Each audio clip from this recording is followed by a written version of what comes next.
Thank you for watching, liking, commenting, sharing, and subscribing right now. The last time I went skiing, I was in Montezuma, Iowa.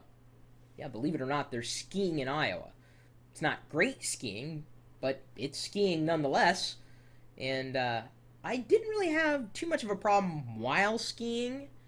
Because the whole stopping thing that kind of tripped me up. Thank God for fences. Yeah. Not much of a skier, really.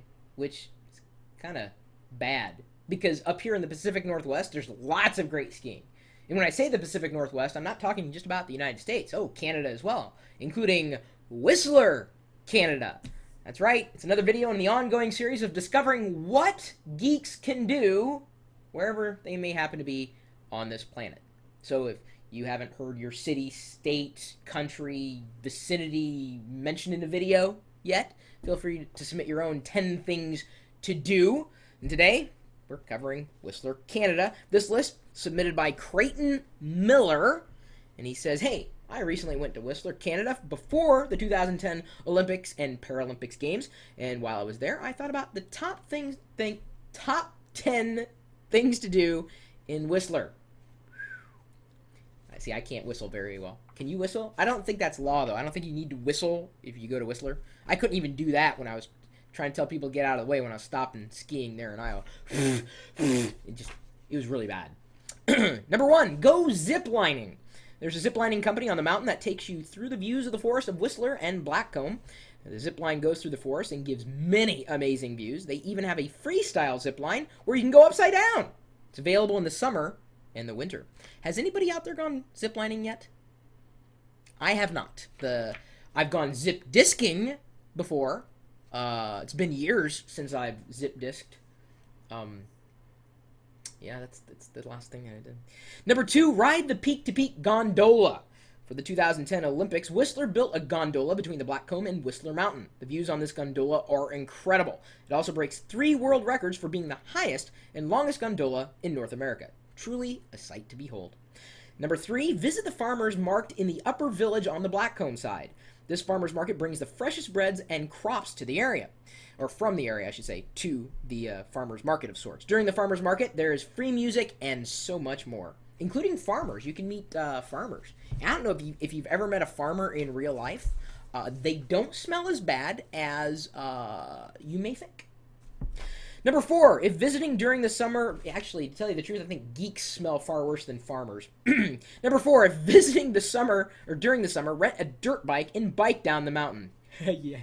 It is fun for all ages and gives you a different view. And while there is jumps on the mountain, or there happens to be jumps for the more experienced, there's also a side path so you can just ride down the mountain. Number 5, eat at the Brew House. Besides having world-famous beer, they have the best pizza on the planet. Oh, I bet you that one's going to go contested. You should try their barbecue chicken pizza. Now, again, this is Creighton. Creighton says that this Brew House there in Whistler, Canada, has the best pizza on the planet. Does anybody care to disagree? I'm just saying this. That's what he says. It's not my words, it's his. Number 6, grab some ice cream from cows. He uses that in quotes. I don't think you're supposed to go up to a cow and go, excuse me, can I have some ice cream? That's not how they give it. Besides, I don't know what, part of a cow's body ice cream would come from. Nor would I care to imagine it. This local ice cream shop makes all their ice cream in-house and uses local ingredients to make spectacular ice cream. Number 7, if you're into golf, go for a round on the Nicholas North Golf Course. For golfers from beginners to experts, this course is for all ages and skill levels. This course is very flat and wide, so even the least talented golfers can keep the ball in the middle of the course. Flat and wide. That's kind of like my first girlfriend, I guess. Number 8, go to the peak of Whistler. You can travel by ski lift to the peak of Whistler Mountain. It's a breathtaking 360-degree view of the mountain range. The peak is the highest you can go in Whistler, and if you go to Whistler, this is a must. Be warned, if you don't like heights, stay at the base, because the gondola brings you over a big drop into a glacier. And if there's one thing that you do not want to be dropped into, it is a glacier. The only other thing that you would not likely want to be dropped into is into a pile of molten hot lava. Lava rocks, may be a different story. You may like that. You may like the way it grades your skin.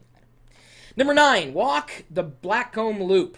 While on the mountain, you can walk the 1-hour loop that takes you around the top of the mountain. This path takes you right to the center of wildlife, and who knows, you might even see a bear.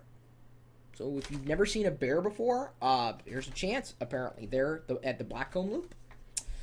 Number 10, geocaching. Where there is a small company at Whistler who gives you, or gives you, a GPS with coordinates, and you can hike on Whistler and or Blackcomb to find different treasures on the mountain, like a free pass to ride the gondola. If you want to learn more about geocaching, you can visit geocaching.com. And there's also geocaching apps for the iPhone. He says it's not just for Canada. There are locations all over the world for geocaching. He said he had a fun time while he was in Whistler, but he went during the summer months, and he said if he went during winter, it would have been even more spectacular, certainly. And he says, and by the way, if you need a desktop background for recording the video, I took some great pictures while I was there. Just email me back. That's fine. I just went to, search for images of Whistler, Canada, and came up with this. It's very beautiful up there. Very, very. I'm telling you, I'm not saying that all views in the Pacific Northwest are this grand, but if you've never been up here, it is quite a sight to behold. The Pacific Northwest.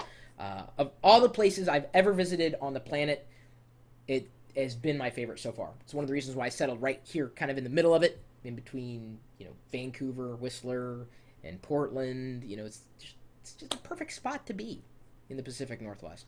Granted, I've only been in one other part of the world, but that's for another video.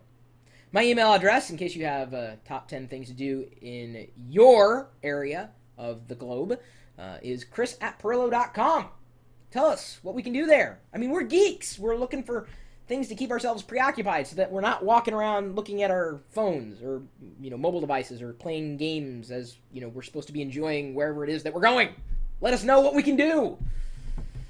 You're more than welcome to join us in our community of tech enthusiasts, geeks.pirillo.com, and you can upload your photos of vacation or, whatever there. You can embed your YouTube videos, too. It's kind of neat. Also got the chat room. It's typically talking tech. You can log into it from anywhere that you have internet access, of course.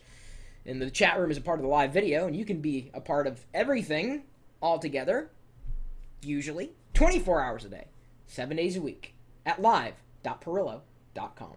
We'll see you later.